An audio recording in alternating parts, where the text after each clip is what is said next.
कहानी का आरंभ जया से होता है, जो एक क्लिनिक में बैठी है। दरअसल जया आईवीएफ तकनीक के माध्यम से मां बनने का सपना संजोए हुए है। डॉक्टर उसे समझाती हैं कि इस प्रक्रिया को आगे बढ़ाने के लिए उसे अपने पति को साथ लाना होगा। इस पर जया बात टालते हुए कहती है कि वह अपने पति को सरप्राइज देना चाहती है, इसलिए आईवीएफ की प्रक्रिया शुरू करने के लिए वह खुद ही उनका सैंपल लेकर आएगी। डॉक्टर बताती हैं कि इस पूरी प्रक्रिया में कम से कम 4 से 5 लाख रुपए का खर्च आएगा। इतनी बड़ी रकम के बारे में सुनकर जया गहरी सोच और चिंता में डूब जाती है। इसके बाद हम जया की मां रेखा को देखते हैं। रेखा एक शराब की दुकान में काम करती है। दिन भर की थकान और आज का सारा हिसाब किताब खत्म करने के बाद वह दुकान से वाइन की 2 बोतलें उठाती है और खामोशी से अपने घर की ओर निकल पड़ती है। वहीं दूसरी ओर जया की छोटी बहन सुषमा अपनी एक अलग ही दुनिया में व्यस्त है। वह सोशल मीडिया के लिए अपने जीजाजी यानी जया के पति मानस के साथ वीडियो शूट कर रही है। वीडियो में सुषमा का अपने जीजा के साथ कुछ ज्यादा ही खुलकर बात करना और फ्लर्ट करना दर्शकों को खटकता है, जिसके चलते उसे भद्दे और नकारात्मक कमेंट्स मिलने लगते हैं। इन कमेंट्स को पढ़कर सुषमा बुरी तरह भड़क जाती है। वैसे भी सुषमा का मिजाज काफी तीखा है, खासकर तब जब कोई उससे उसके पिता के बारे में सवाल कर ले। पिता के जिक्र मात्र से ही वह आग बबूला हो जाती है। इधर जया की असल जिंदगी और उसके ससुराल का माहौल उसके मां बनने के सपनों से बिल्कुल उलट और घुटन भरा है। उसके ससुराल में उसका ससुर, 3 देवर और पति मानस रहते हैं। इन 5 मर्दों का ध्यान रखने की पूरी जिम्मेदारी अकेले जया के कंधों पर है।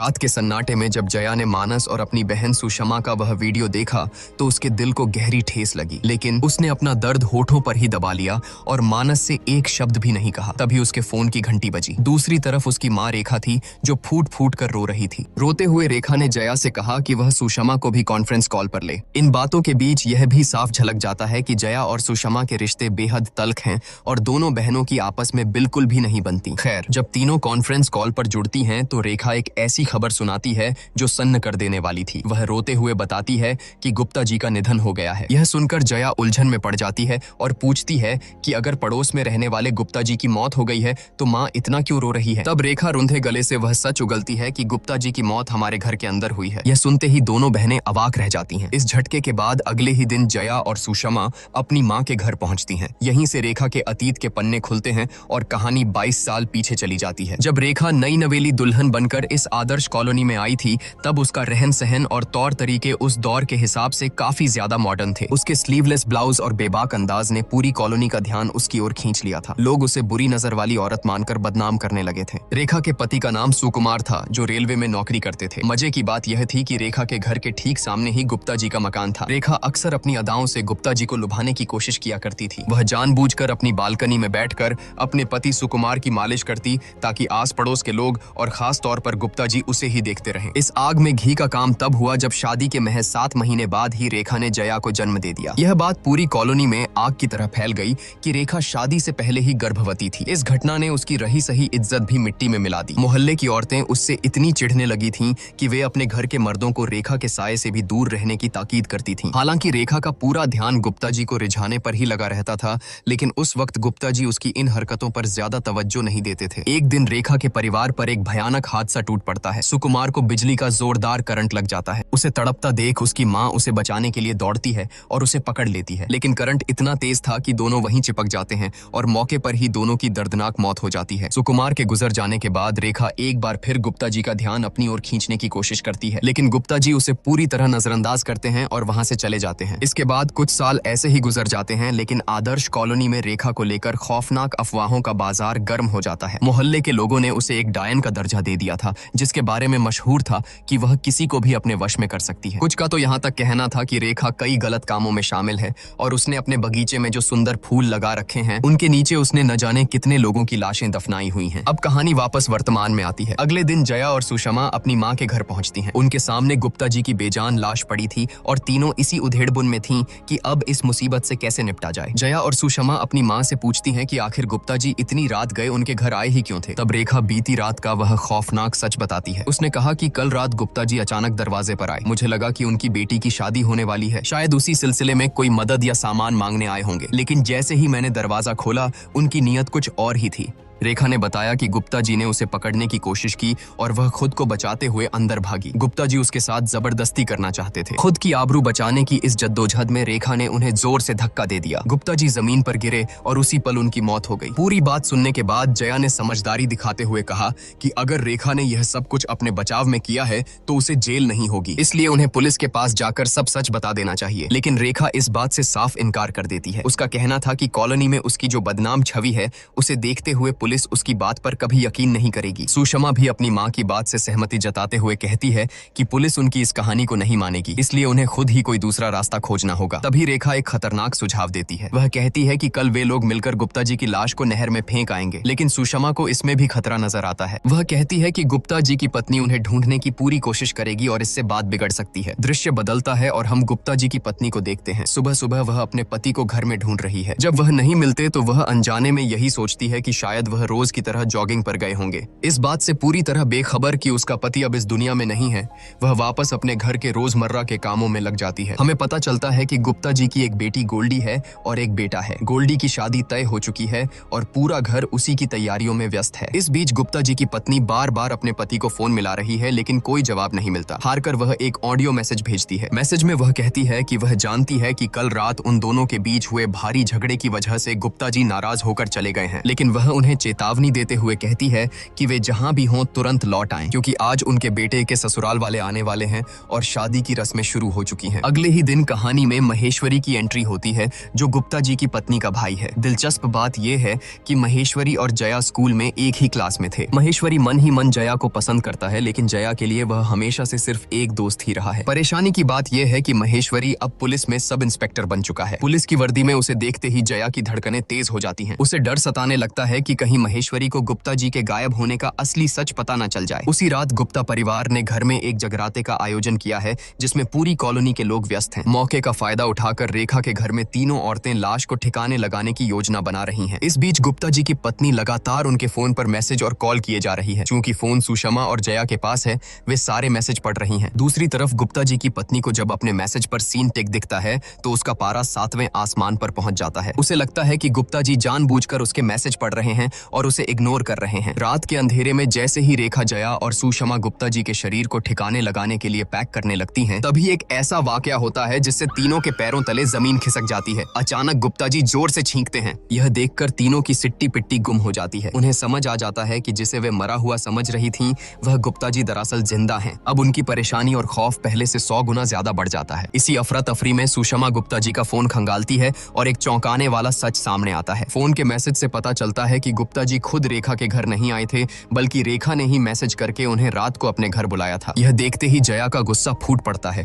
और वह अपनी मां से सवाल करती है कि आखिर उसने रात के अंधेरे में गुप्ता जी को घर क्यों बुलाया था। इस पर रेखा एक बेहद बेतुका बहाना बनाती है। वह कहती है कि मैं बहुत बोर हो रही थी, इसलिए मैंने गुप्ता को ताश खेलने के लिए बुला लिया था। जाहिर है जया को उसकी इस मनगढ़ंत कहानी पर बिल्कुल यकीन नहीं होता। इसी बहस और ड्रामे के बीच कहानी का एक और बहुत बड़ा राज खुलता है कि सुषमा सुकुमार की बेटी नहीं है। सुकुमार की मौत के कई सालों बाद रेखा ने सुषमा को जन्म दिया था, जो इस बात का सबूत था कि रेखा की जिंदगी में सुकुमार के बाद भी कई गहरे राज दबे हुए हैं। जब जया ने अपनी मां पर दबाव डाला और कड़े शब्दों में पूछा कि आखिर उसने गुप्ता जी को घर क्यों बुलाया था, तो रेखा को आखिरकार टूटकर असली सच उगलना ही पड़ा। रेखा ने बताया कि उसने वाइन शॉप के गल्ले से करीब 4-5 लाख रुपए का गबन किया है। मुसीबत यह थी कि गुप्ता जी उसी वाइन शॉप के मालिक के अकाउंटेंट थे और उन्हें रेखा की इस चोरी की भनक लग गई थी। गुप्ता जी ने रेखा को धमकी दी थी कि वह जल्द ही मालिक के सामने उसका भांडा फोड़ देंगे। रेखा ने आगे बताया कि कहीं से उसके पास 2 दिन में पैसे आने वाले थे। वह बस इतना चाहती थी कि गुप्ता जी 2 दिन तक अपना मुंह बंद रखें। इसी मिन्नत और सौदेबाजी के लिए उसने गुप्ता जी को 3 पत्ती खेलने के बहाने अपने घर बुलाया था। लेकिन घर आते ही गुप्ता जी की नीयत बिगड़ गई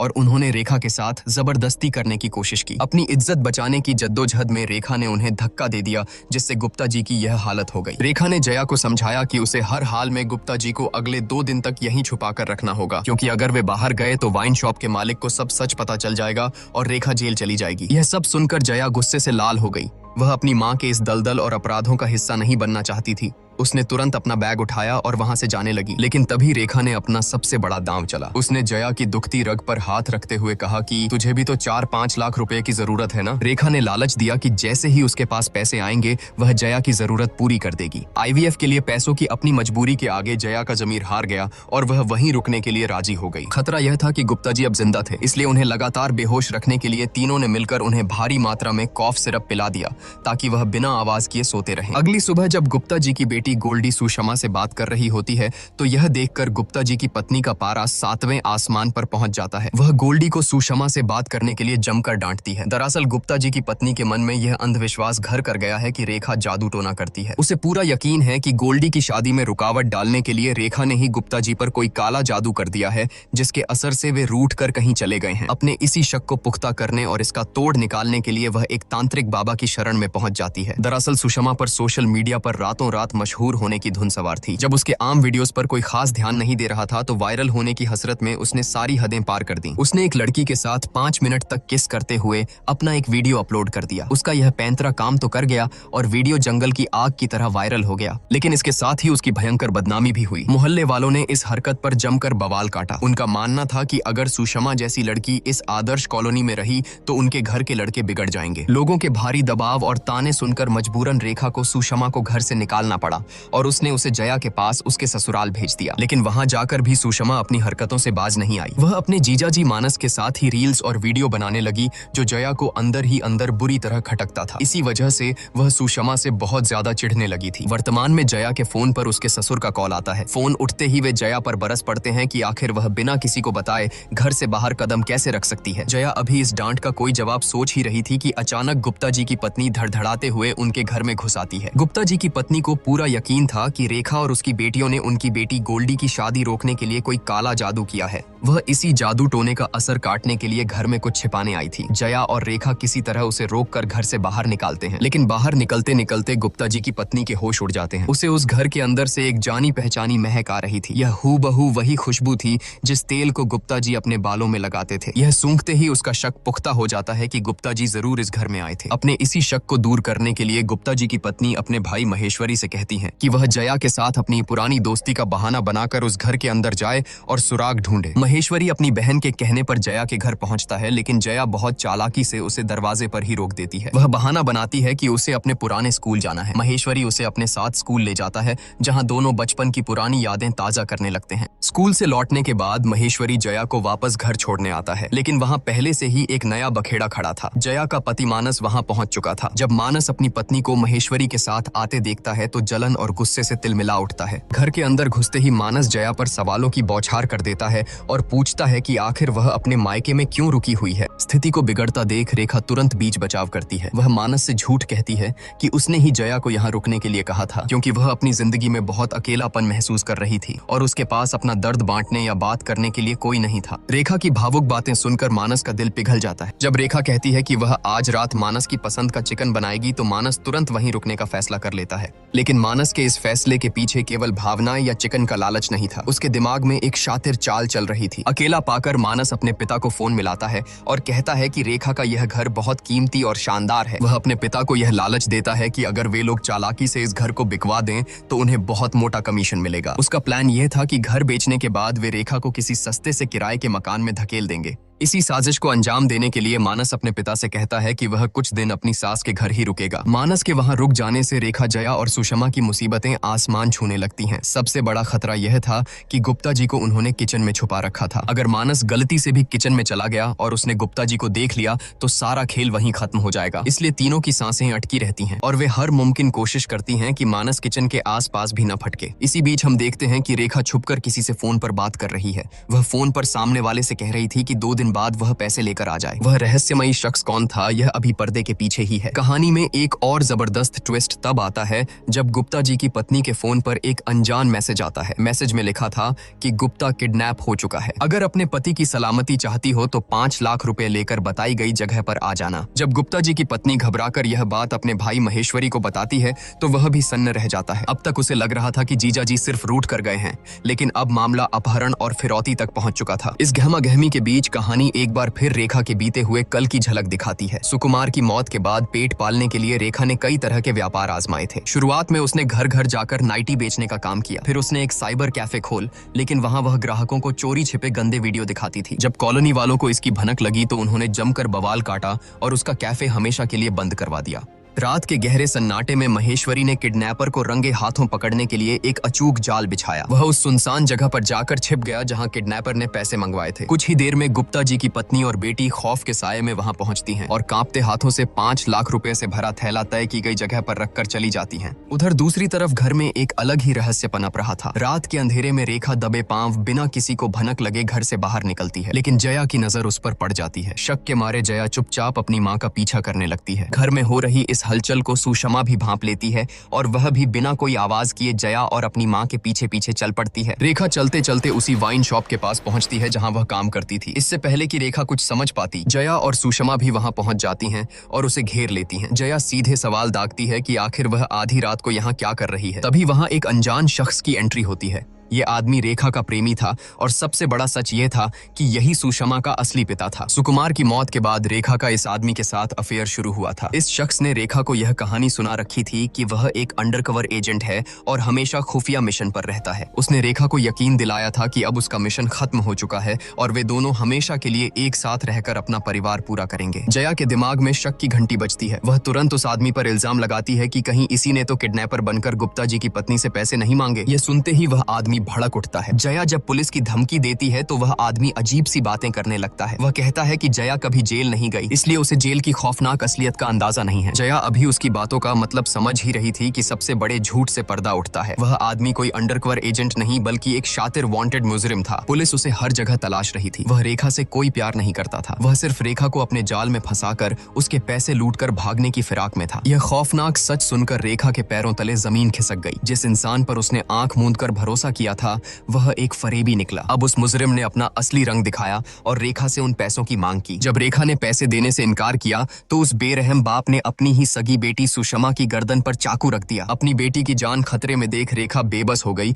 और उसने वो सारे पैसे जो उसने गल्ले से चुराए थे उस आदमी के हवाले कर दिए। पैसे मिलते ही वह धोखेबाज वहां से रफू चक्कर हो गया। रेखा घुटनों के बल जमीन पर बैठ गई। उसका दिल बुरी तरह टूट चुका था। वह जिस इंसान के साथ अपनी जिंदगी की एक नई और खूबसूरत शुरुआत करना चाहती थी उसी ने उसे बीच रास्ते में ठग लिया था। अपनी माँ को इस तरह टूटते देख जया के सब्र का बांध भी टूट गया। उसने गुस्से और दुख में रेखा को फटकारते हुए कहा कि आखिर आप ऐसे किसी भी ऐरे गहरे इंसान पर भरोसा कैसे कर सकती हैं? आपने उस पर इतना अंधा विश्वास किया कि बिना उसकी असलियत जाने उसके साथ सुषमा को भी जन्म दे दिया। जया की कड़वी बातें सुनकर सुषमा का गुस्सा 7वें आसमान पर पहुंच जाता है। वह तिलमिलाते हुए सीधे उस कमरे की ओर दौड़ पड़ती है जहां उन्होंने गुप्ता जी को बांध कर रखा था। सुषमा ठान लेती है कि अब चाहे जो अंजाम हो वह गुप्ता जी को आजाद कर देगी। जया उसे रोकने के लिए पीछे भागती है। इसी छीना झपटी के बीच गुप्ता जी को होश आ जाता है। होश में आते ही गुप्ता जी खूंखार हो उठते हैं और उन दोनों पर बुरी तरह हमला कर देते हैं। खुद को और अपनी बहन को बचाने की जद्दोजहद में जया पास ही रखा एक भारी नारियल उठाती है और पूरी ताकत से गुप्ता जी के सिर पर दे मारती है। जोरदार वार से गुप्ता जी धड़ाम से जमीन पर गिरते हैं और एक बार फिर बेहोश हो जाते हैं। लेकिन यह सारा हंगामा और हाथापाई की आवाजें बाहर खड़े मानस के कानों तक पहुंच जाती हैं। उसे एक मर्द की आवाज साफ सुनाई देती है। वह बाहर से जया को आवाज लगाता है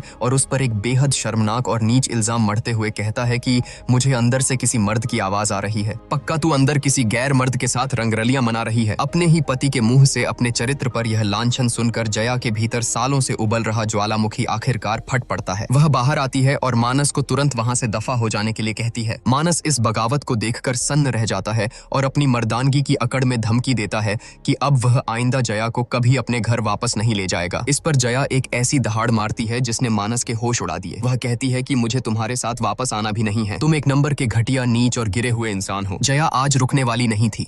उसने मानस की सारी सच्चाई उधेड़ कर रख दी।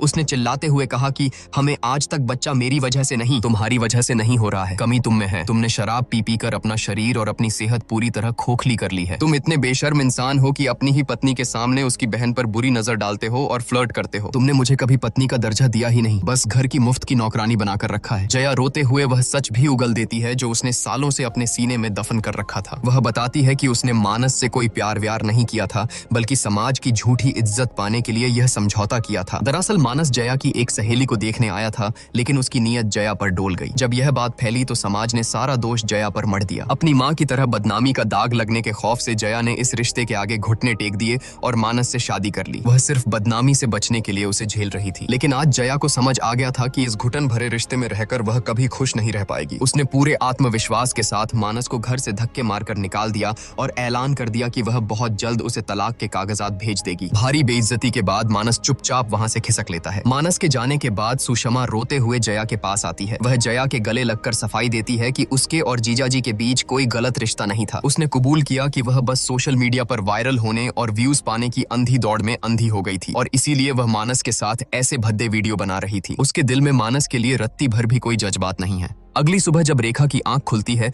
तो वह देखती है कि गुप्ता जी उनके घर से रफू चक्कर हो चुके हैं। उधर अपने घर में गुप्ता जी को इस बदहवास हालत में देखकर उनकी पत्नी सन्न रह जाती है। ऐसा लग रहा था जैसे गुप्ता जी गहरे सदमे में हों। तभी उनके बेटे का ध्यान उस कपड़े पर जाता है जिससे गुप्ता जी का मुंह बंधा हुआ था। वह कुछ और नहीं बल्कि रेखा का ब्लाउज था। यह देखते ही गुप्ता जी की पत्नी का शक यकीन में बदल जाता है कि रेखा ने ही उसके पति का अपहरण किया था। इधर रेखा, जया और सुषमा खौफ के साये में अपना सामान बांध रही थी। उन्हें पता था कि जैसे ही गुप्ता जी वाइन शॉप के मालिक को पैसों की बात बताएंगे, पुलिस किसी भी वक्त उन्हें गिरफ्तार करने आ सकती है। भागने की इस जल्दबाजी के बीच रेखा का फोन बजता है। दूसरी तरफ गुप्ता जी थे। वह एक नीच चाल चलते हुए रेखा को ब्लैकमेल करते हैं कि अगर तुम वाइन शॉप के मालिक और पुलिस से बचना चाहती हो तो चुपचाप अपना घर मेरे नाम कर दो। इस मोड़ पर आकर कहानी का सबसे बड़ा और घिनौना सच बेनकाब होता है। असल में गुप्ता जी की गिद्ध जैसी नजर सालों से रेखा के इस आलीशान घर पर थी। कॉलोनी में रेखा को लेकर जितनी भी अफवाहें थीं, वे सब गुप्ता जी की ही फैलाई हुई थीं। जब रेखा ने पेट पालने के लिए एक मामूली साइबर कैफे खोला था तो गुप्ता जी ने ही यह झूठी खबर उड़ाई थी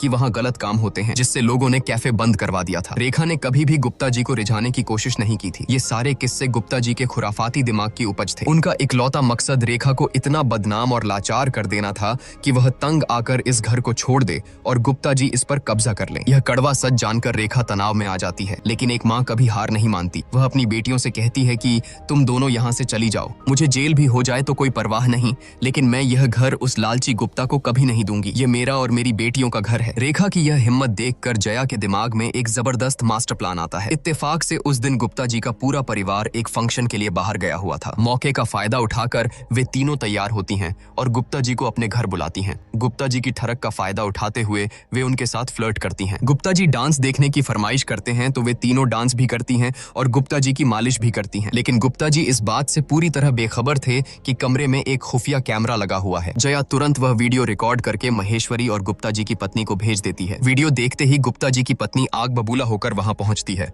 अपने पति को इस शर्मनाक हालत में देखकर वह समझ जाती है कि उसका पति दूध का धुला नहीं है। तब रेखा उसे उस रात का पूरा सच बताती है कि कैसे गुप्ता जी ने उसके साथ जबरदस्ती करने की कोशिश की थी और बचाव में उसे धक्का देना पड़ा था। जब तीनों औरतें गुप्ता जी को धमकी देती हैं कि अगर उसने वाइन शॉप वाले को कुछ बताया तो वे ये वीडियो वायरल कर देंगी, तब गुप्ता जी पूरी बेशर्मी से हंसते हुए कहता है कि कर दो वायरल, मेरा कोई कुछ नहीं बिगाड़ पाएगा। समाज में जब भी कुछ गलत होता है, बदनामी हमेशा औरत की ही होती है, मर्द का कोई बाल भी बांका नहीं कर सकता। लेकिन इस बार गुप्ता जी का यह पैंतरा काम नहीं आया। उनकी यह बात सुनकर रेखा, जया और सुषमा जोर जोर से हंसने लगती हैं। अब उन्हें इस बात से रत्ती भर भी फर्क नहीं पड़ता था कि यह दोमुहा समाज उनके बारे में क्या सोचता है। गुप्ता जी की पत्नी भी अब अपने पति की असलियत जान चुकी थी, लेकिन अपनी बेटी की शादी टूटने के डर से वह चुपचाप गुप्ता जी को अपने साथ वहां से ले जाती है। आखिर में कहानी एक झकझोर देने वाले और मजेदार ट्विस्ट के साथ खत्म होती है। क्या आपको याद है कि किडनैपर बनकर 5 लाख रुपए किसने लिए थे? वह कोई और नहीं बल्कि गुप्ता जी की अपनी बेटी गोल्डी थी। दरअसल गोल्डी यह शादी करना ही नहीं चाहती थी। उसे अपना करियर बनाना था और एक कॉन्टेस्ट में हिस्सा लेना था, जिसके लिए उसे 5 लाख रुपयों की सख्त जरूरत थी। जब उसके पिता गायब हुए तो उसने मौके पर चौका मारा, किडनैपर बनकर अपने ही परिवार से पैसे ऐंठे और उसी पैसों से कॉन्टेस्ट में जाकर जीत भी हासिल की। यह शानदार और मजेदार सच सुनकर रेखा, जया और सुषमा की हंसी रोके नहीं रुकती। अब वे तीनों समाज की परवाह, पाबंदियों और डर से पूरी तरह आजाद होकर अपनी जिंदगी अपनी शर्तों पर जीने लगती हैं। दोस्तों, सच सच बताना, क्या कहानी देखते समय किसी ने भी अंदाजा लगाया था कि असली किडनैपर गुप्ता जी की बेटी गोल्डी निकलेगी? आपको क्या लग रहा था कि किडनैपर कौन है? कमेंट्स में अपना गेस जरूर बताना और इसी तरह की फिल्मों का एक्सप्लेनेशन देखते रहने के लिए हमारे चैनल झटपट बॉलीवुड को जरूर सब्सक्राइब करें।